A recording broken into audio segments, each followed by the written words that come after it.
Good morning सगळ्यांना. आज सकाळची जरा कामांची गडबडच होती.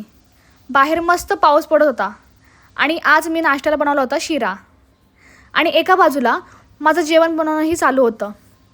मग आम्ही नाश्ता करून घेतला आणि माझं सगळं जेवणही बनवून झालं. मग किचन आवरला आणि भांडी घासून घेतली. सगळी कामं आवरली आणि आज आम्हाला जायचं होतं पुन्हा क्लिनिकमध्ये. आईंची आज अपॉइंटमेंट होती. तर आज आम्हाला दादा सोडणार होते कारण यांना जिममधून यायला लेट होणार होता. मुलींना शाळेत सोडून आम्हीही पोचलो क्लिनिकमध्ये. तिथलं सगळं आवरल्यानंतर घरी आलो आणि जेवण करून घेतलं. जेवणामध्ये बनवलं होतं भाजी, डाळ, भात आणि चपाती. जेवण करून झाल्यावर थोडा वेळ आराम केला आणि आज आम्हाला डान्स रील शूट करायची होती. तर त्यासाठीच आम्ही इथे वरती टेरेसवरती आलो होतो. त्यानंतर मी लागले रात्रीच्या जेवणाच्या तयारीला. जेवणामध्ये मी बनवणार होते झटपट अशी अंड्याची भाजी आणि भाकरी.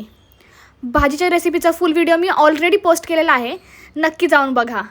आणि तुम्हाला माझ्या असेच रेसिपीचे व्हिडिओ बघायला आवडतील का, मला नक्की कमेंट करून सांगा. आता इथे मी भाकरी बनवायला घेतल्या. भाकरीचं पण ना ती जर मस्त फुगली तर बनवायचा अजिबात कंटाळा येत नाही, नाहीतर मग अजिबात इच्छाच होत नाही बनवायची. बऱ्याच जणांना ना भाकरी बनवणं थोडं अवघड वाटतं, पण मला तर चपातीपेक्षाही भाकरी बनवणंच खूप सोपं वाटतं. असो, चला तर मी जेवण बनवून घेते आणि आजचा माझा व्लॉग तुम्हाला कसा वाटला नक्की कमेंट करून सांगा. भेटूयात आपण नेक्स्ट व्लॉगमध्ये.